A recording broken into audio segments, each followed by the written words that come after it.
Et si les amoureux du Titanic n'étaient pas vraiment ceux auxquels vous pensez? Et oui, même si Rose et Jack forment pour vous l'un des plus beaux couples du cinéma, eh bien, ils n'ont pas vraiment existé. Enfin, pas sous ces noms-là. Mais rassurez-vous, il existe une histoire d'amour tout aussi belle et qui s'est réellement passée sur le Titanic. Eh bien, je vais vous la raconter.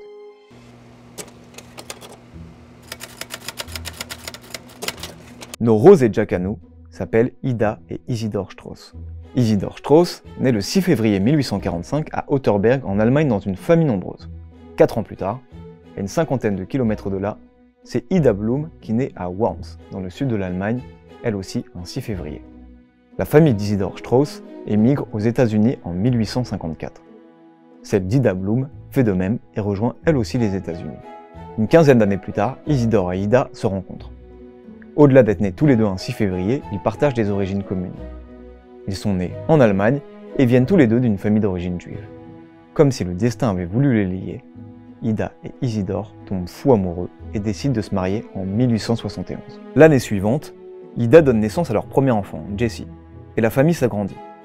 Clarence, Percy, Sarah, Minnie, Herbert, Vivian et George. Au total, le couple a 7 enfants, dont un qui meurt en bas âge. Comme de nombreuses femmes à l'époque, Ida reste à la maison pour s'occuper des enfants, pendant qu'Isidor, lui, travaille dans le magasin de poterie de son père. Puis cette boutique intègre finalement la chaîne de magasins Macy's. Après un travail acharné, Isidor finit par devenir l'un des copropriétaires de Macy's. Parallèlement, en 1894, il se fait élire député au Parlement américain où il représente le Parti démocrate.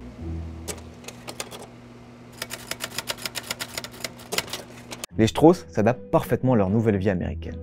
Et s'ils impressionnent leur entourage par leur réussite personnelle, ils les marquent encore plus par leur manière de s'aimer. Ida et Isidor sont fusionnels. Ils passent énormément de temps ensemble et détestent être séparés. Quand Isidor doit voyager à cause de son travail ou de sa fonction de député, les amoureux s'écrivent une lettre chaque jour. Et ouais, ça change de nos SMS avec des emojis cœur. Quand Isidor n'est pas occupé à voyager pour les affaires, sa femme et lui aiment aussi partir en vacances. Et c'est ce qu'ils s'apprêtent à faire au printemps 1912. Le couple a décidé de voyager en Californie avec un collègue d'Isidor qui s'appelle Monsieur Abraham. Mais alors qu'il s'apprête à partir, Monsieur Abraham décède subitement. C'est donc un changement de plan pour les Strauss qui décident de partir en Europe. Ils partent accompagnés de leur petite fille Béatrice et ils la déposent pour plusieurs mois chez des parents proches en Allemagne. Et après, ils filent directement en France. Là-bas, ils séjournent dans le Midi, où ils en profitent pour célébrer leurs 41 ans de mariage. Une fois qu'ils ont tranquillement profité de la douceur du sud de la France, ils se rendent en Angleterre. En avril 1912, après avoir passé un peu de temps en Angleterre, ils décident de retourner à New York. Là, ils sont accompagnés d'Ellen Bird, leur nouvelle femme de chambre qu'ils viennent de recruter, et de John Farsing, leur majordome.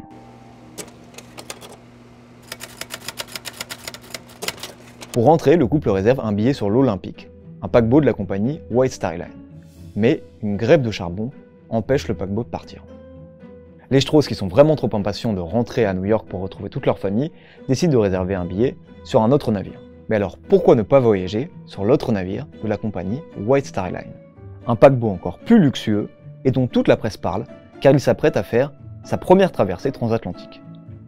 C'est ainsi qu'Ida et Isidor Strauss embarquent sur le Titanic le 10 avril 1912 à Southampton.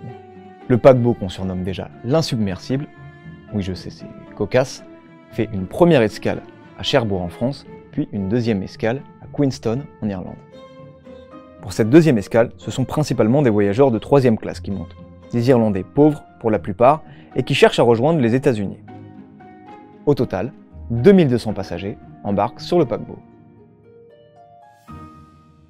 Pour environ 21 000 francs de l'époque, Ida et Isidor, eux, voyagent dans la cabine C55, située en première classe. Des murs en noyer et en acajou, des meubles d'époque Louis XV dans les chambres, et même un gymnase et une piscine dans les parties communes.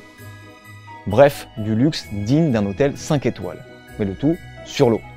Bon, je sais qu'aujourd'hui c'est pas hyper impressionnant, mais pour l'époque, c'est assez exceptionnel.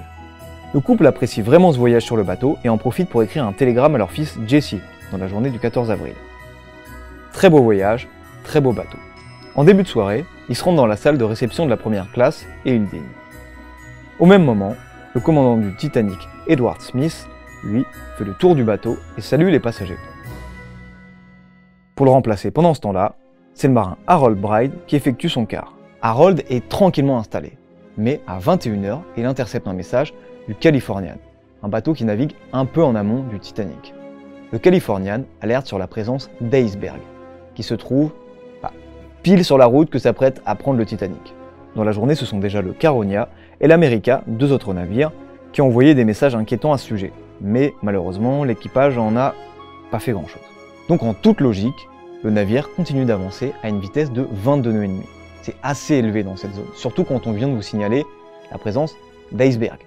Bon, de leur côté, eux, les Strauss ont fini leur repas. Ils décident d'aller se balader tranquillement sur le pont, mais comme il fait très froid, ils rentrent dans leur cabine et ils vont se coucher.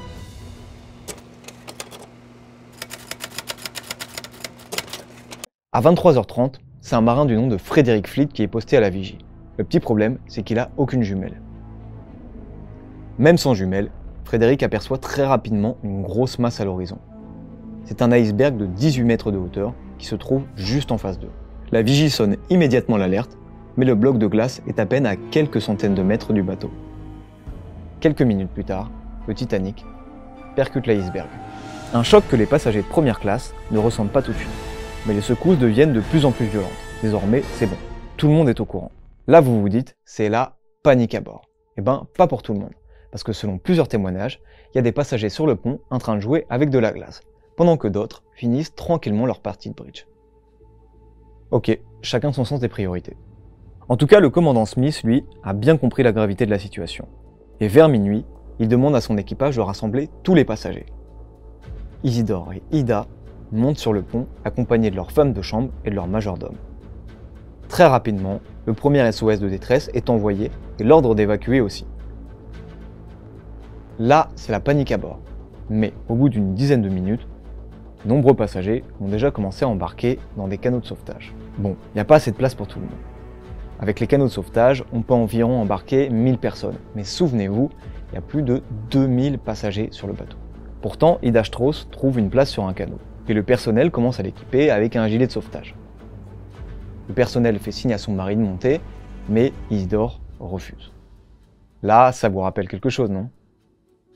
Quand sa femme lui demande pourquoi il refuse de monter, il lui dit qu'il veut s'assurer que toutes les femmes et tous les enfants pourront bien monter à bord des canots. Et même quand Ida insiste, il reste stoïque. Ida décide de rester sur le bateau, et elle lui dit « Nous mourrons comme nous avons toujours vécu, ensemble ». Bon, c'est une phrase qui a été rapportée par plusieurs témoins sur le bateau. On ne sait pas réellement si elle lui a dit ça, mais c'est vrai que ça sonne bien et que c'est vraiment romantique. Ida donne ensuite son manteau à sa femme de chambre Ellen Bird en lui expliquant qu'elle n'en a plus besoin. Ellen Bird monte dans un canot et aperçoit le couple une dernière fois vers 2 h du matin sur le bateau. Alors que les canots s'éloignent avec les derniers survivants à bord, Ida et Isidore Strauss finissent par être emportés par une vague. Le corps d'Isidore Strauss est finalement retrouvé quelques jours plus tard et inhumé au cimetière de Woodlawn, dans le Bronx. Celui de sa femme n'est jamais retrouvé, mais un cénotaphe est construit dans ce même cimetière pour lui rendre hommage. Toute leur vie ou presque, Ida et Isidore Strauss seront restés ensemble. Et un peu comme Roméo et Juliette, même dans la mort, ils ne seront pas séparés. Voilà, si vous pensiez que Rose et Jack étaient le couple le plus romantique du cinéma, vous saurez désormais qu'il existe Ida et Isidore Strauss. Si James Cameron, dans son blockbuster Titanic sorti en 1998, s'est surtout concentré sur l'histoire fictive de Rose et Jack, il a tout de même rendu hommage à Ida et Isidore. Après avoir tourné une première scène de dialogue finalement coupée au montage, il insère un plan où on peut voir le couple s'enlacer une dernière fois. Fin connaisseur de l'histoire du Titanic et donc de la façon dont le couple est mort sur le pont, il a tout de même préféré les mettre en scène dans un lit peu à peu submergé. Parce qu'après tout, le cinéma, c'est que du cinéma. Merci d'avoir suivi cette vidéo jusqu'au bout. Si vous l'avez aimé, n'hésitez pas à la liker, la partager et écrivez-nous en commentaire si vous souhaiteriez que l'on parle d'une personne qui a inspiré un film ou une œuvre.